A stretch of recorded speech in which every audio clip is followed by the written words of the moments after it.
Hi, folks. We're going to get started in about 1 minute, just waiting for a few more to join, and then we'll get going.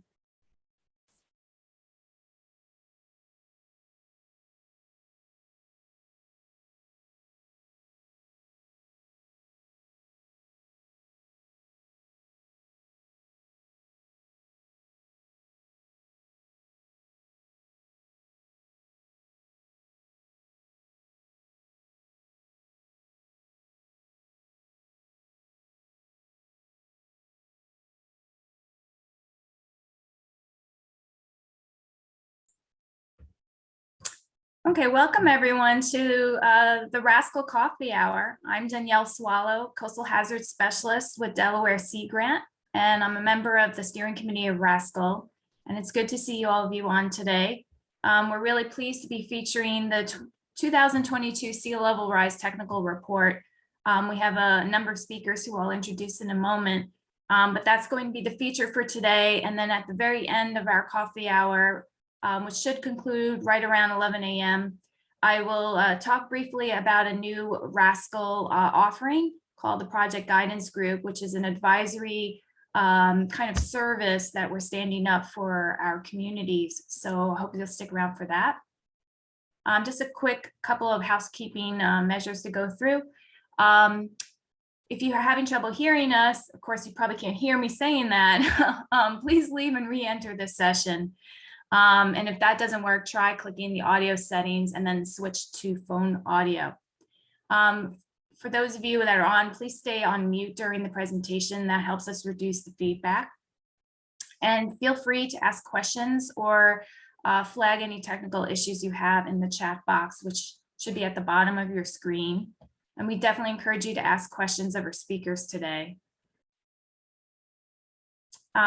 Just to recap, RASCL is a collaborative network made up of state agencies, nonprofit organizations, and university groups for the state of Delaware that's working to support all Delaware communities and taking the necessary actions to thrive in the face of changing environmental conditions, including climate change, through collaboration, information sharing, and technical assistance. And you can see some of the primary topics that we focus on, with sea level rise definitely being one of the front and center topics that we cover.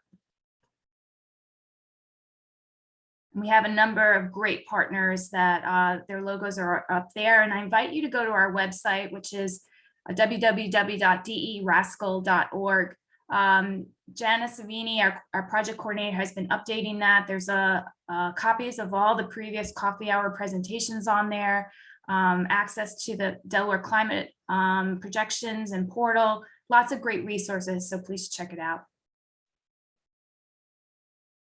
And today I'm really pleased to be introducing our speakers from NOAA, as this is a report that's an interagency report, but NOAA has been really one of the major leads of this report.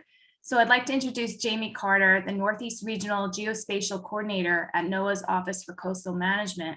He'll kick us off first and kind of run through the new sea level rise scenarios that have come out. And then we'll stop and pause for questions. And then after that, we'll hear from Supriya Khadke from the Mid-Atlantic. She's the Mid-Atlantic Regional Geospatial Coordinator at NOAA's Office for Coastal Management. And Supriya and Billy Brooks, the physical scientists at NOAA's Office for Coastal Management, they're going to feature two tools. Sea level rise viewer and a stormwater management tool. So we invite you to stick around and take a look at that, and then we'll do some more questions. And then I'm Danielle Swallow, so I'll be kind of wrapping things up at the end and talking about one of our latest offerings from RASCL. So with that, I'm going to stop sharing, and I do want to encourage folks, if you can, is to rename yourselves or just show your organization or community that you're affiliated with. You can go to the participant box, and then when you see your name, next to your name, probably at the upper right is a more button. Click that, and then there's an option to rename yourself, and you can just add your community or your organization so we can kind of see who's here. Appreciate that. And I'm going to stop sharing and invite Jamie to go ahead and kick us off. Thank you. Great, thank you, Danielle. And Good morning, everybody. Very happy to be here. I'm Jamie Carter. I'm up in the Northeast. I actually live in Maine, and I work very closely with Supriya and Billy. And as a team, we're going to be presenting you an overview of the new sea level rise technical report, and then a deep dive into some of the tools that support the data. So you should be seeing my screen at this point. Let me know if you aren't, but I'll go ahead and kick it off.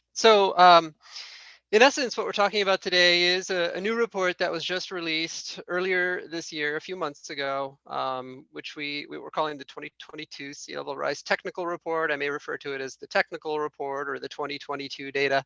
But in essence, the contents of that report were put together by a very broad suite of federal agencies and also academic organizations. And it was informed by science that's been performed, collected, research that's been done at the international level, primarily through the IPCC. But at this point, what the report presents to us is some of the most up-to-date sea level rise projections available for our coasts here in this country. This information is going to be used to inform the 5th National Climate Assessment, which is in the works. So just as the 2017 federal interagency data informed the 4th National Climate Assessment, the 5th will be informed by the report that I'll be talking about here today. And I'm hoping to be able to demonstrate to you that the information contained in the report is applicable at many scales. So you should be able to look at the information that we have today and think about how you could use it for local planning applications. The intent is that we are providing communities with information they can use to understand future conditions related to sea level rise, but also storms and some of the extreme water levels associated with those storms. So I'd like to start off just by talking a little bit about what the IPCC has shared with us. The IPCC 6th assessment report really provided a lot of the underlying science related to global atmospheric and oceanic conditions. And the models were driven or were used to drive a lot of the scenario analysis that we created as part of this technical report. But some of the key takeaways from the IPCC 6th assessment report are that carbon dioxide concentrations are the highest in at least the last 2 million years. You may have heard that May just set another record at 421. Sea level rise is rising at its fastest rate in over 3,000 years. The Arctic sea ice extent is decreasing very quickly, and glaciers are also retreating at an unprecedented rate. So all of this is kind of evidence to show that we are in a time where we need to really consider what the future is going to bring. And so the information, the science, and the data that we can provide to communities will get us a long way, I think. So the report, in a nutshell, answers a few key questions, such as how much sea level rise can we expect by the year 2050? How high could sea levels rise by the year 2150? Right, that's we are now projecting a little bit further out into the future. And then also we can start to look at things like what are the chances of a disruptive flood, let's say a 2-foot flood, maybe a minor flood, or a moderate flood at 3 feet, or a major flood at 4 feet. And how might that play out over time? When will we see the frequency of those floods changing over time? So some of the key takeaways related to sea level rise at the national scale are that since around 1920, we've seen about 1 foot of rise for most of the country. So over the last 100 years, that's about a foot of rise. But now what we're seeing is that within the next 30 years, by the year 2050, we could see another foot of rise. So in essence, sea levels are rising, and they're rising at an accelerating rate. And what this is going to do is it's going to cause a shift in coastal flooding frequency. And we'll talk a little bit more about that. And some of the more damaging floods associated with those higher water levels could occur at least 10 times as often, maybe even more for some areas. So these are some of the key takeaways from the new report related to sea level rise. And being a good sea level rise talk, I wanted to make sure we showed some curves. These, in essence, present the 5 different sea level rise scenarios that are contained in the report. And I'll talk a little bit about the difference between this report and the last version that was released in 2017. But what we can see here, if I overlay a little bit of information on this plot, we can break it down so we understand a little bit more about what these scenarios are really telling us. There are a few key things. So let's start here in the bottom left of the plot where we're looking at some of the observational data. This report for the first time took a lot of tide gauge information from around the country back to the year 1970 and up to the present, and analyzed it and started to extract some of the trends associated with sea levels and the observations at tide gauges around the country. And what we're seeing is that sea levels are indeed rising, and they're rising at an accelerating rate. It's not a linear rate of acceleration anymore. So they are rising more and more quickly. And that extrapolation out to the year 2050 is in the the thick black line is an extrapolation of that tide gauge trend. And you can see how it is continuing to accelerate. And of course, we didn't want to go beyond the year 2050 with that extrapolation because there's a little bit too much uncertainty in that. But it aligns fairly well with some of the sea level rise scenarios that were modeled independently of the observational data. And so the 5 sea level rise scenarios, they're baselined in the year 2000, just for ease and because most of the prior projections we've been working with were also baselined in the year 2000. They are extending out to the year 2150, but we're showing them out to the year 2100 here. In this near term, between present day and the year 2050, the shading behind the 5 major sea level rise scenario lines, in essence, captures some of the uncertainty we have in being able to model sea level rise. So this is where we're getting a little bit of uncertainty related to the rate and the processes associated with ice melt and thermal expansion of the oceans and things like that. So there is a little bit of uncertainty there. Beyond the year 2050, most of our uncertainty falls in the realm of the amount of emissions we're going to actually be experiencing. We can't predict what humanity is going to do with respect to emissions. And that's what's driving most of the deviation between the scenarios out beyond the year 2050. The intermediate low and and the low scenarios highlighted there in a light blue, green, and kind of that yellowish color are in essence capturing what we have been able to model in the past and don't necessarily incorporate some of the processes where we have lower confidence. So there are certain processes related to ice sheets and marine ice cliff instabilities that we don't have very much knowledge of. We haven't been able to model those effectively. There's very little research that's been done on that, but those processes are certainly important. And so they're captured in the higher scenarios. The intermediate through the high scenario capture those low confidence processes is what they're being called in the technical report. So that's the takeaway there. Emissions matter beyond 2050, and until 2050, most of the scenarios are in fairly good alignment.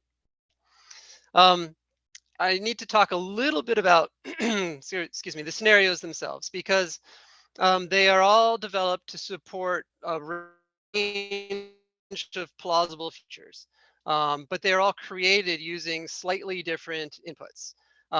So for the low scenario is driven primarily by low emissions and low warming. The intermediate low scenario is driven by low emissions, but also high emissions. There's a combination of different emission scenarios that contribute to that scenario. And then the intermediate high, and high scenarios are really dominated by the inclusion of high emissions or high warming, and also incorporate some of what we don't know about those low confidence ice sheet processes in the future. So taken together, these present a range of plausible or possible future scenarios, and associated levels in the year 2100 range between 1 and 6.5 feet. One of the other things that the technical report provides is a snapshot of how sea level rise projections vary spatially. So here's just a map of the conterminous US. You can see how the Gulf of Mexico is kind of a hot spot here. But on the East Coast, the Delaware area certainly is also a hot spot compared to some of the states to the north and to the south. There are a variety of reasons for that, which we'll dig into. But blowing up the map a little bit and zooming into Delaware, this is just presenting the intermediate sea level rise scenario in the year 2100, just so we get an idea of what the variability or the range is within that region.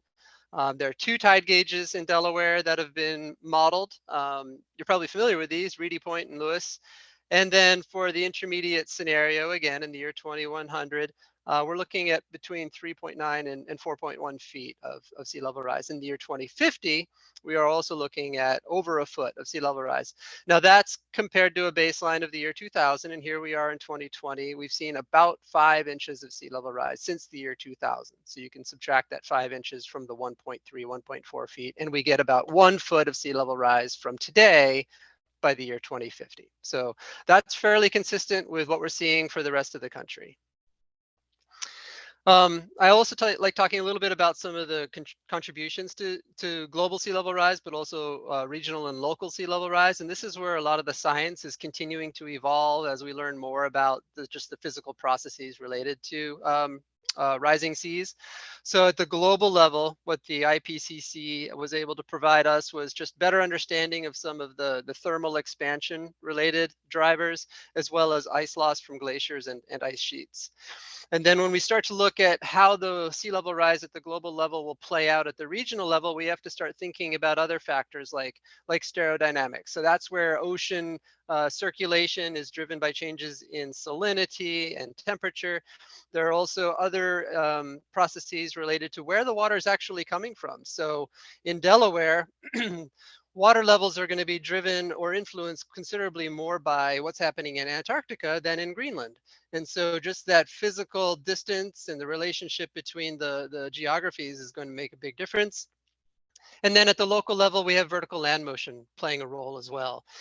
And when I made this plot for Lewes, I was surprised to see how much vertical land motion actually is playing a role right there. So there must be quite a bit of subsidence compared to some of the areas I'm more familiar with. I'm up here in the Northeast, where we're in a fairly stable geological environment, but looks like Lewes might be subsiding a little bit more quickly.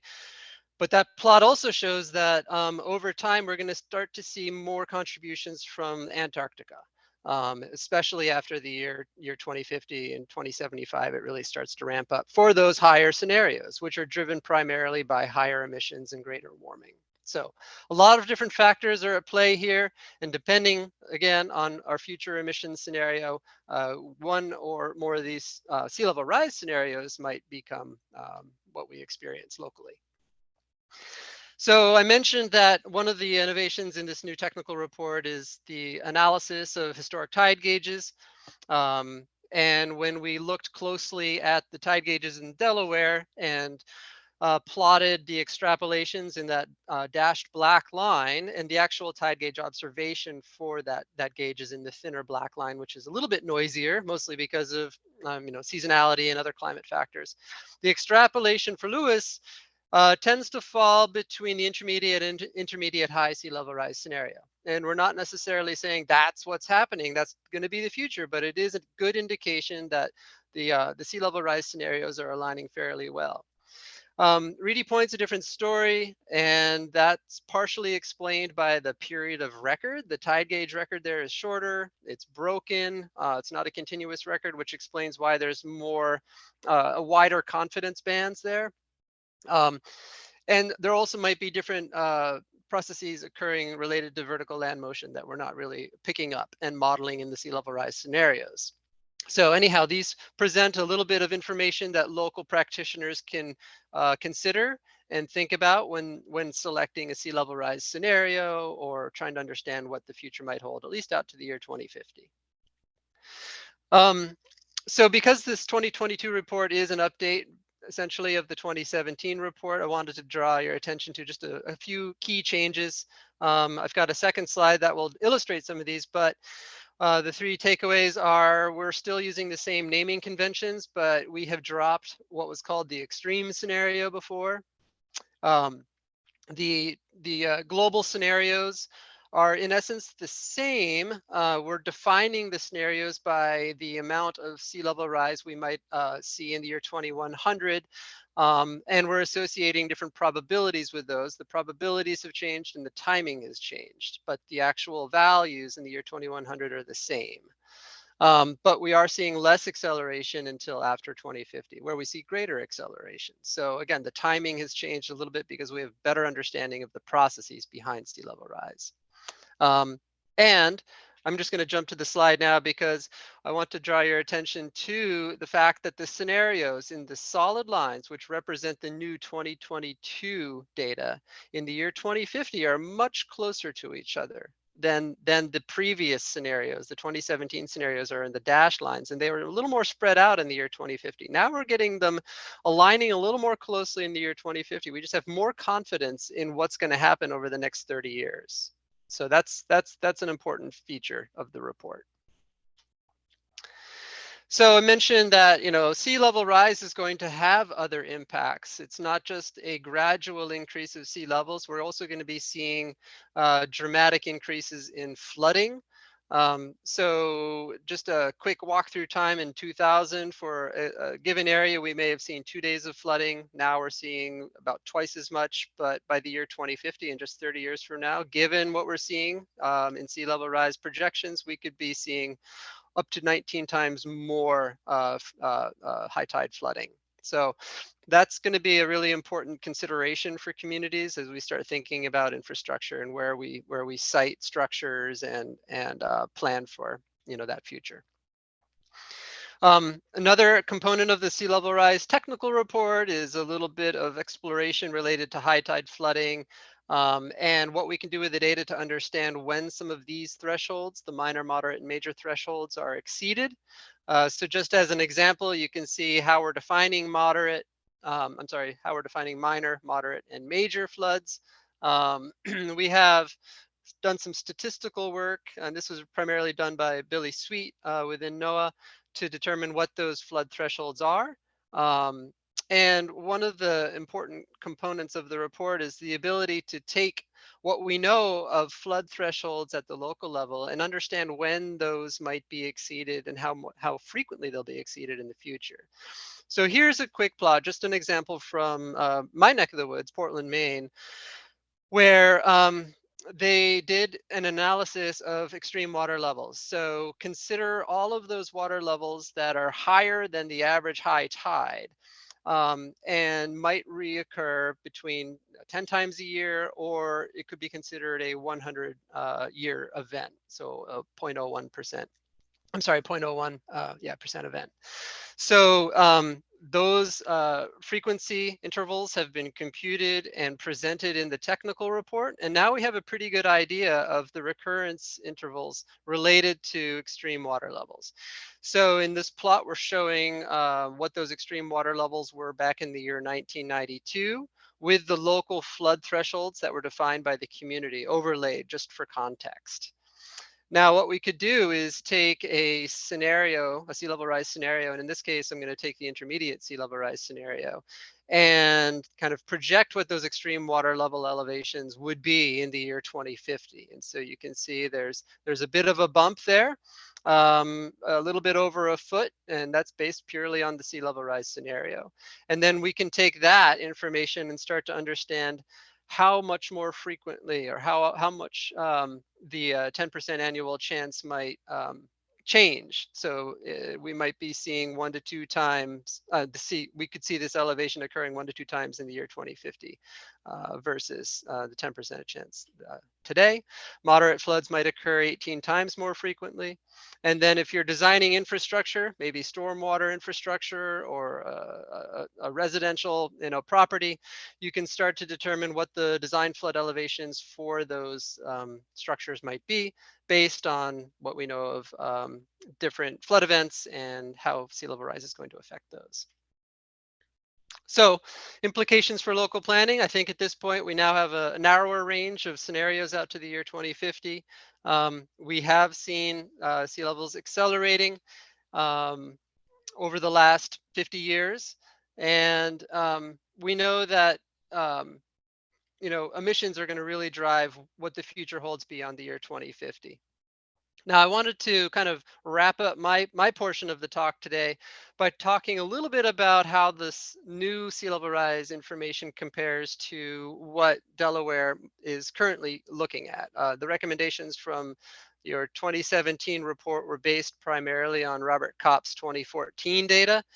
And if I understand correctly, it was the 5%, 50%, and 95 percentile values from the RCP 8.5, which is that very high emissions scenario. And so I've got a plot here showing what the sea levels would be in the year 2050 and 2100. And the Delaware recommendations are in the dashed lines, and you can see how they align with the 2014 data.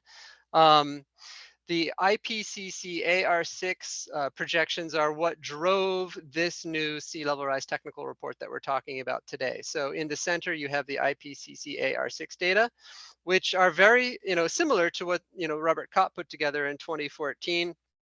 But does account for some of the updated science and process understanding that we have.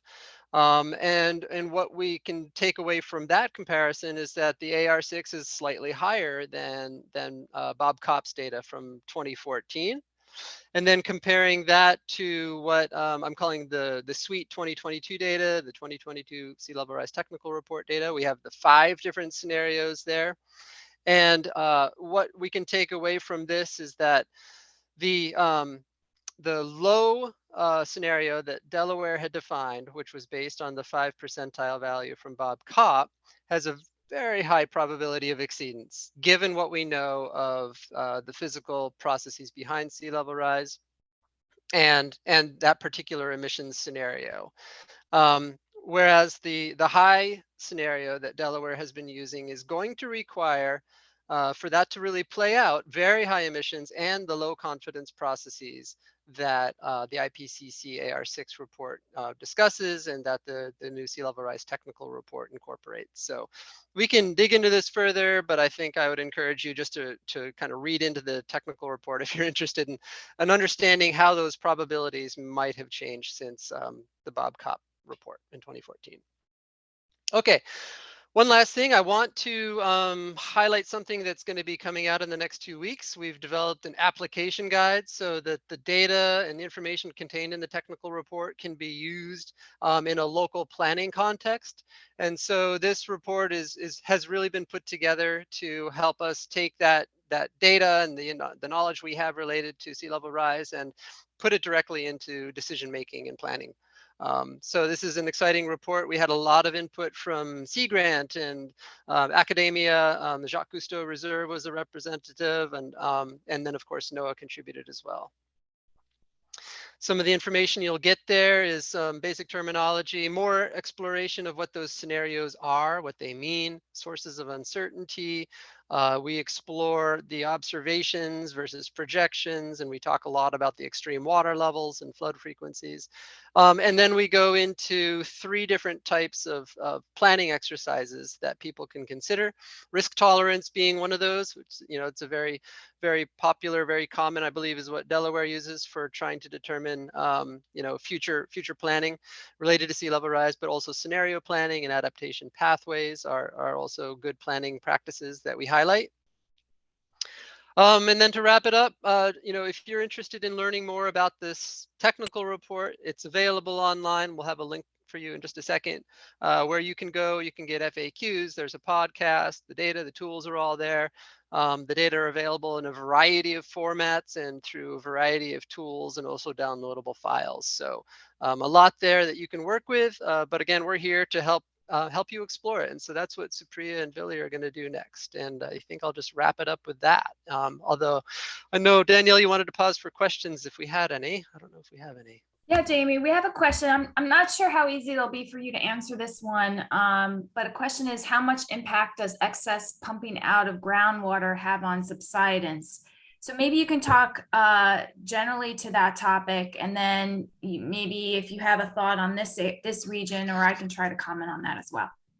Yeah, no, I think it's certainly one of the components that's considered.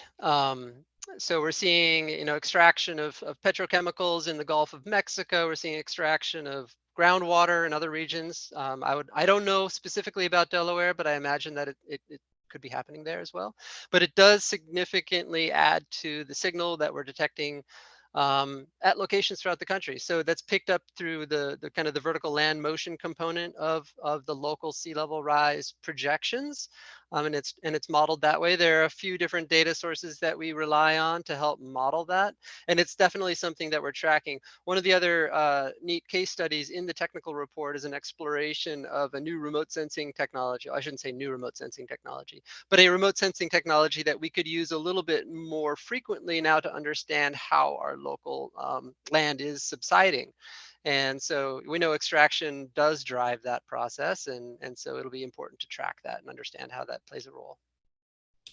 And in Delaware, in addition to that, we have a glacial isostatic adjustment that's going on, which is a holdover from the last ice age, where the ice sheet stopped short of Delaware, and we sort of bulged up, our landmass bulged up, and now it's just kind of slowly settling back to like pre-ice age days, but that's accounting for some of our subsidence too. So Yep. that's great. Jamie, I have a question for you as far as, you did a really great job of kind of zeroing on like the Lewes tide gauge and the Reedy Point tide gauge. And in the actual report, a lot of the report will cover regions like the Northeast, of which we fall into that region in the report. But how can those of us on this webinar find some of that specific data, based on the Lewes tide gauge and so forth? Like, how did you generate some of those charts that you were showing? Yeah, so the data, I was using data that came from NOAA and also NASA. And I don't think we're going to be demonstrating the NASA tool today, but the NASA tool, which you can access these links that are here, I would encourage you to go to the first one. And then you can navigate directly to the data and the tools page within that website. The NOAA tool provides the sea level rise data and the extreme water level data for tide gauges and for grids. I kind of showed the maps which represented some of the grids and the grid nodes. So you can get the information from NOAA that way. The NASA tool provides the same information, but also includes the observation extrapolations and the process contributions. So if you wanted to kind of break down the various contributions to local sea level rise, you would get that information from the NASA tool. Happy to kind of explore that with folks if you're interested. It's definitely a great way to access the information. I probably shouldn't have hidden the slide. I have a slide in here. Maybe I could go back to it. That does highlight the regional data. And here it is. Let's see if we can unhide that. And then, am I still sharing? Yeah, okay. Here is the region in which Delaware is part of the Northeast region. It extends from Maine to Virginia. And the scenarios themselves are the same colors we've been showing you all day. And the extrapolation for the entire region is in that dashed black line. The thicker black line is the median value. And so you can see within the region, the extrapolation is just below the intermediate low scenario. Now, that's a pretty big region. There's a lot at play within the region. I showed you the map earlier where there's quite a bit of variability within the region. So taking the regional information should be done cautiously, but at the same time, you should be taking the local tide gauge scenarios with caution as well, just because we may not be capturing all of the different variability and sources associated with sea level rise. So that's why we try to present all the information. The tech report does a great job of doing that. But you're right, Danielle, we've got data available for the entire world. We've got data available for the US. We've got the regional data. We've got the tide gauge data and the gridded data. So there's a lot to work with out there. And I definitely encourage you to look at all of it when you're trying to make some decisions. That's great. Okay, and then just one last question.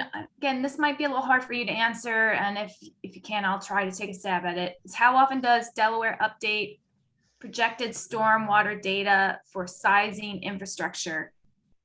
Maybe that's meaning like designing infrastructure. Do you want me to try to answer? Yeah, I don't know. I'm afraid I don't know much about how often Delaware might do that. Yeah, so Delaware's stormwater and sediment regulations currently do not factor sea level rise. So that's kind of the short answer on that one.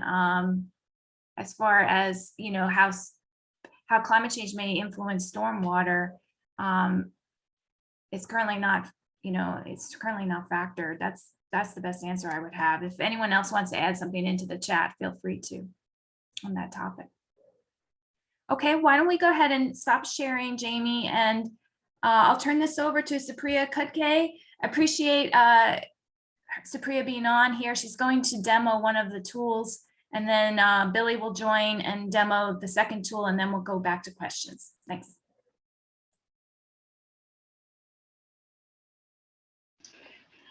Hi, everyone. My name is Supriya Khadke, and I'm the Regional Geospatial Coordinator for the Mid-Atlantic region, which includes Delaware. And I sit up in Statsburg, New York, but I was born and raised in Maryland, so I'm very familiar with the East Coast and going to Delaware. Before I get started on the Sea Level Rise Viewer demo, though, I'd like to hear from you all in the chat. If you're familiar with this tool or have used it in the past, type in the chat maybe what you've used the tool for in your projects or for your local scenarios. I'd love to hear how Delaware folks are using the tool, and maybe I'll call it out later in the presentation. So on the screen, you should see the splash page for the Sea Level Rise Viewer. Here, there's a disclaimer about the intended uses of the tool. At the bottom left-hand corner, there's a link that says Data Updates. Once you click on that, it'll show you a list of all the changes that have gone into the tool. If you look under March 2022, you'll notice that the new sea level rise scenarios that Jamie had just demonstrated from the technical report have been incorporated into the tool under the local scenarios section. Going back to the splash page, to open up the viewer, you can click on the Get Started button. This is a national viewer, so once you open up the tool, it shows you the entire United States. The viewer is a pretty standard web map application, so you can pan around and zoom to an area of interest that you're curious about. For example, I'm zooming into the state of Delaware. You can also use the search bar to the top if you have a specific location in mind.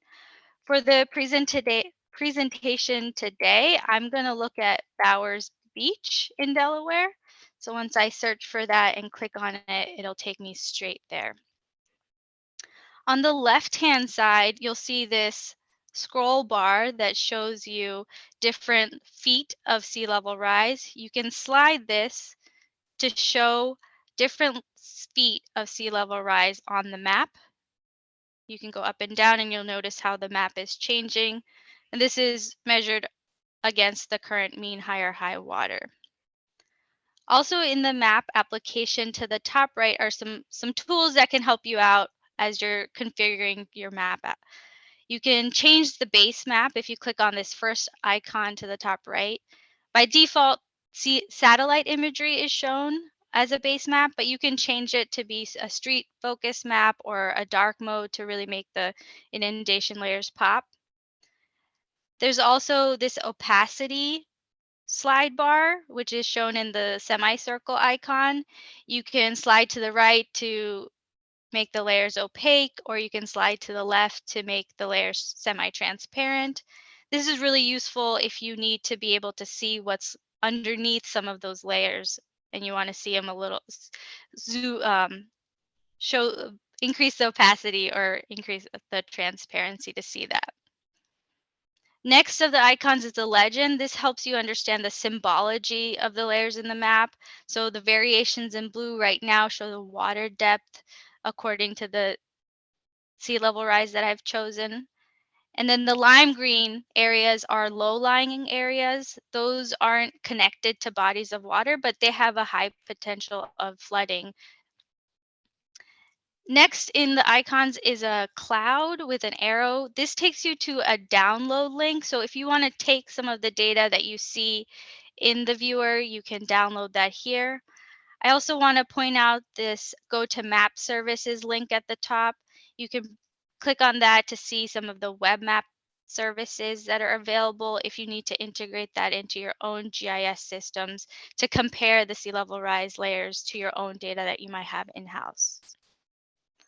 And lastly, the last icon is to create a short URL of what you've configured in your map. This is really useful if you need to share this out with anyone else or come back to it for a later time.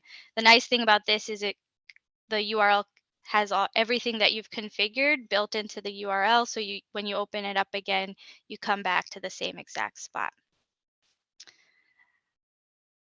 So looking at the chat, I just wanted to call out some ways that the tool has been used before. Someone said Sea Grant has used it for visualizing sea level rise inundation patterns and comparing the tool to Delaware's inundation maps. That's great. Some have said it helps engineers make decisions about placing electrical infrastructure in areas less vulnerable to sea level rise. That's awesome. Next, I want to show how the viewer shows those updates from this 2022 report. To do that, you can go to the local scenarios button on the left side. There are other functionalities of this map, like mapping confidence of the inundation layers, potential marsh migration, vulnerability or social vulnerability data, and high tide flooding. I won't have time to get into some of those today, but I just wanted to point those out. Once I have the local scenarios selected, the first thing I have to do is find the closest scenario location icon. It's this teardrop kind of icon with a house in the middle. I don't see one close to Bowers Beach, so I'm going to zoom out. And you'll notice that those locations coincide with the tide gauges that Jamie was talking about earlier. So the one to the north is Reedy Point, and the one to the south is that Lewes Beach tide gauge. Keep in mind that depending on where you're trying to look at sea level rise in the state, you might choose to use a tide gauge from another state. For example, if you're looking at the Nanticoke River in the southwest portion of Delaware, you might choose to use the Cambridge, Maryland tide gauge. I'm going to use the Lewes, Delaware gauge since that's the closest to Bowers Beach, and then I'm going to zoom back down into Bowers Beach to take a closer look. You have two options to view the scenarios or the updates. You can view by scenario or view by year. I'm going to choose to view by scenario to start off with and look at the 2022 projections. You can see that you have the ability to see the different scenarios on the right-hand side. You can scroll through them. You can go from intermediate low all the way up to high. Right now I have it set to intermediate high. Once I have that selected, on the left-hand side, it shows markers for the different years or the outlook and the projected sea level rise for those years. So if I were to look for 2060, the projected sea level rise is 2.13 feet. So I can use the slide bar to the left to round that to the closest foot because the slide bar goes in increments of feet. And it'll show on the right-hand side the sea level rise for that scenario. I'm just changing the opacity to be a little bit stronger so you can all see it. Another way you can view the data is you can change the projections from the 2022 report to the 2017 report to see the difference in the changes that have been are shown. So if I go to the 2017 projections, I'll leave the intermediate high scenario, but if I look at 2060, now the sea level rise was projected to be at about 3 feet. So you can use this to kind of compare between the two reports. Another way you can view the data is by year. And what this does is now I have the slider to choose the year or outlook I want to look at. I'll leave it at 2060 and I'll go back to the 2022 projections at the top. And you'll notice at 2060, if I were to look at the intermediate high scenario, it's again that 2.13 feet we were talking about earlier. I can use the slide bar to go back down to that marker to take a look at how it's impacting the map. If I wanted to get more information about the scenarios and how the map is configured, you can click on the bottom left-hand corner. There's an eye icon for more information. And this pulls up more information on the scenarios. It also makes reference to the technical reports. So all those links to the technical reports are also here and you can reference them. Another place for more information is at the bottom right-hand corner. There's a question mark icon, and this has some additional information. I just want to point out really quickly, there's the tool homepage, which is a great spot to get more information. At the bottom, there's sea-related stories, and this has some local community stories on how the sea level rise viewer has been applied. And speaking of local communities, I know some of you have made reference to this already in the chat, but I just wanted to point out some local initiatives in Delaware, such as the Department of Natural Resources and Environmental Control's flood planning tool and the Delaware Geological Survey's inundation maps, just as some other options for you all. So with that, I'll stop sharing and I'll hand it over to Billy.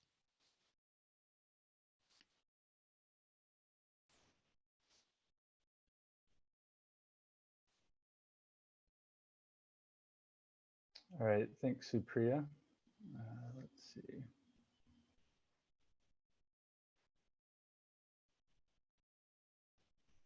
Okay, looks like you all can see my screen. So my name is Billy Brooks, and I'm a physical scientist, but more specifically geospatial analyst at the Office for Coastal Management, actually down in Charleston. So we're kind of covering the whole East Coast today, but obviously centered on Delaware. So I'm going to talk about another tool where we have integrated these 2022 sea level rise scenarios.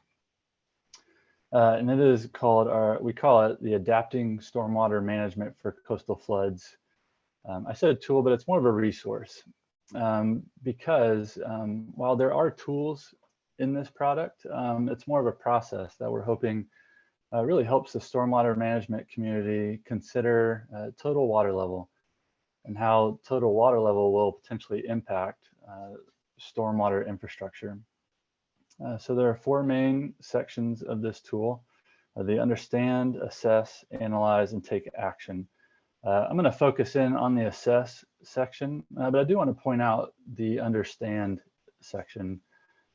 And the reason for that is really that's where we can start talking about stormwater and coastal inundation, what contributes to coastal flooding. But there is a really helpful interactive graphic on this page where you can click and see how different factors contribute to total water level.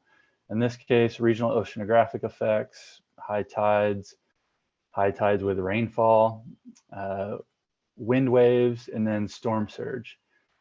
And so, you know, if you wanted to just visualize kind of your high tides, you can see its potential impact, you know, just very simply in this coastal cross section. But then we can also look at sea level rise. And you can see how really sea level rise is going to affect everything that rides on top of it. So all these other types of coastal inundation, as Jamie mentioned earlier, are going to be impacted by sea level rise.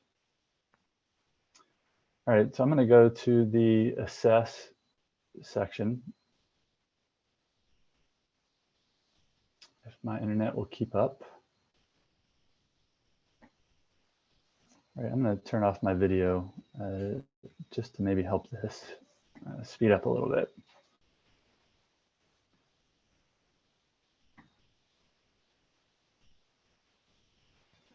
Awesome. Well, it has decided to go slow today, right as I start presenting.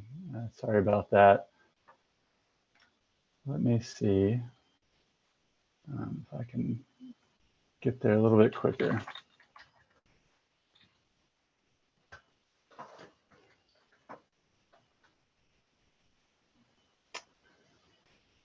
All right, well,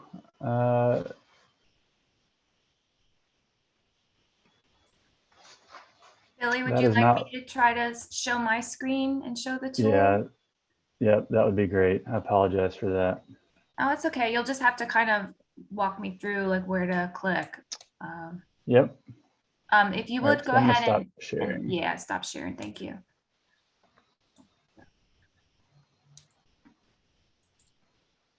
Okay. Do you see it? Yep, that looks great. So yeah, if you'll click on the assess tool. And so in this section, we're going to just provide a quick flood assessment using kind of data available publicly, but specifically at the tide gauges around the country. So Danielle, if you'll click on Start a New Assessment. This is just going to take us through and ask for a few inputs. So I was going to go to Bowers Beach, so similar to Supriya. Yep, and so when you type in your location, it's going to automatically select the nearest location where we have information. So in this case, it's Lewes, Delaware. And there's just a little note there telling you that that location has been selected. And so if you click Next. All right, so here we actually bring in the map services or the data from the Silvereye viewer that Supriya just talked about. And so what we're asking you to do in this section is to set your coastal flooding threshold. Now, this is a threshold where you start to see impacts to your community from water levels. So in this case, water levels on top of mean high water. And then you can see we kind of give a reference point of the 1% annual chance water level at Lewes is 4.66 feet. So we don't want to go that high. We want to look at something maybe that occurs more frequently. So Danielle, if you'll slide it up to 2 feet. And you can zoom in more if you want to, but this is kind of where we potentially will start seeing impacts. You know, those occur at 1 foot, but let's look at 2 foot for now. So if you go click Next. So here we look at high tide flooding days, and we want to set a threshold for how many days is too many days out of the year where we have to, whether it's close roads or alert the public to potential impacts. So what you're looking at on the map is the high tide flooding threshold, which right now is 1.84 feet above mean high water. So how many times is too many times a year? So in this case, we're just going to enter in 24 days a year, which would, you know, on average be about 2 times a month. Yep, so click Next. And here's where we ask you to choose which Silvereye scenarios do you want to use. Do you want to use the 2017 data or the 2022? So in this case, we're going to choose 2022 projections. And Danielle, if you'll just click Finish. So what the tool is going to do is just create a report for Bowers Beach, Delaware, based on the inputs that you provided. So we're looking at the 2022 data. We set our water level threshold to be 2 feet above mean high water. And then we said 24 days. And so in this first section, we describe the probability of 2 feet above mean high water. So it's a 2-year event, or it has a probability of occurring, you know, 1 out of 2 times, which really we could say is a 50% annual chance. And that's the probability associated with 2 feet above mean high water. So if you'll scroll down, so it's just one way to talk about that water level. So in the next section under flood frequency, looking at going out into the future. So when will 2 feet occur daily? So when will it just become our normal high tide? And so to figure that out, we can look at the 2022 Silvereye scenarios, and we can see where does our 2 foot threshold intersect those scenarios. And so we give you a chart, but Danielle, if you'll scroll down just a little bit more, we also give you a table. So for each of these scenarios, we give you kind of the approximate year you can expect. You know, that's not exactly precise, but it is when that 2 foot threshold crosses these scenarios. So you can kind of get a sense, you know, for the intermediate scenario, you're looking at around, you know, between 2060 and 2070 for when you could expect 2 feet above mean high water to become your normal mean high water. So if you keep scrolling to the next section. In this next section, we compare that 2 foot threshold to the 100-year water level and then the 10-year water level, or, you know, the right way to talk about those would be your 1% annual chance or 10% annual chance water levels. So you can see that right now there's about a 2.66 foot difference between our chosen threshold and the current 1% annual chance water level. So because we know that, we can then say, well, how often will the 100-year water level or the 1% annual chance water level occur as often as our threshold? So Danielle, if you'll scroll down, we then bring in these Silvereye scenarios again and say, well, that it's going to take 2.66 feet to make that happen. Well, when can we expect that much sea level rise? And so, again, we intersect that amount with the sea level rise scenarios.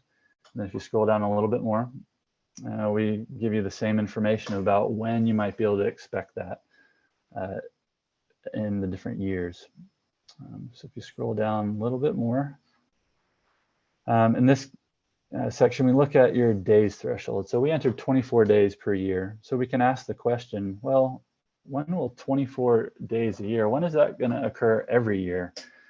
And so again, this is where we bring in sea level rise scenarios, and we look at high tide flooding days per year. And you can see that on the left, the y-axis is the number of days per year. And then you can see that going out along the x-axis is time. So here's where we look at the sea level rise scenarios a little bit differently. And that's in the context of days per year of high tide flooding. So at some point, the water level has increased so much that you just see it every day. But when does our 24 days threshold intersect these scenarios? And so if you scroll down a little bit more,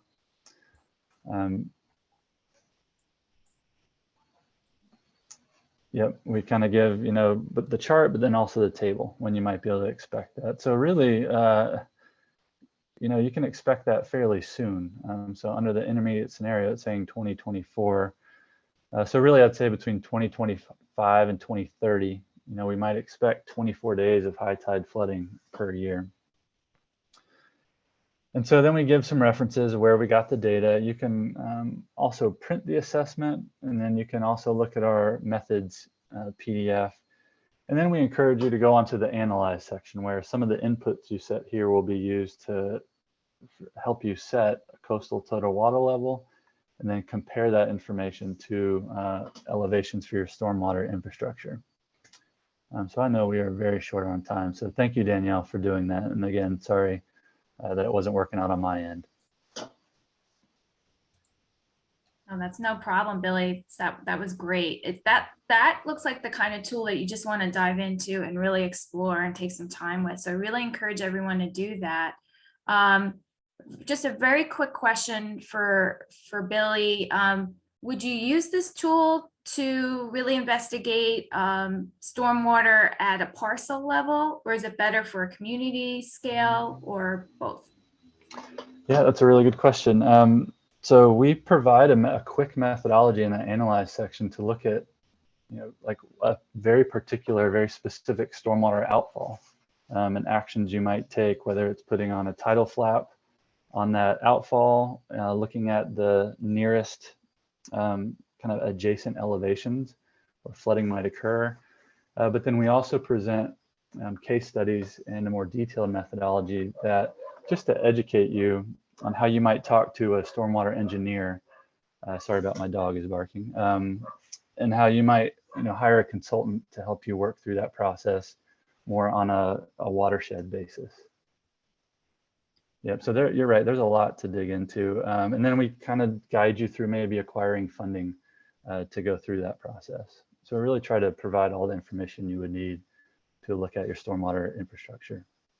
Okay, and we have one question come in, and I think we'll ask this question and then we'll just move on very quickly for about 2 more minutes for me to share some information from RASCL regarding new offering for our communities. But this question, I guess I'll see if Billy or Supriya wants to take a stab at it. Is the number of flooding days data available online for all of the tide gauges in terms of an exportable format? It is. It is based off of another NOAA technical report. And I will provide the link in the chat to both the report and the data. Okay, great. Well, I appreciate the demos from you and Supriya, and also the presentation from Jamie earlier. I'm going to go ahead really quickly now, and if I can get back to, I think what happened is I lost my screen when, there we go. I'm getting on to just a quick page to show you a new RASCL offering called the RASCL Project Guidance Group. I'm actually on the RASCL website right now. And what we're trying to do is, we know that our communities and our different civic groups and whatnot are really sometimes overwhelmed. There's a lot of information being thrown at you, a lot of funding that's coming out now for various infrastructure projects.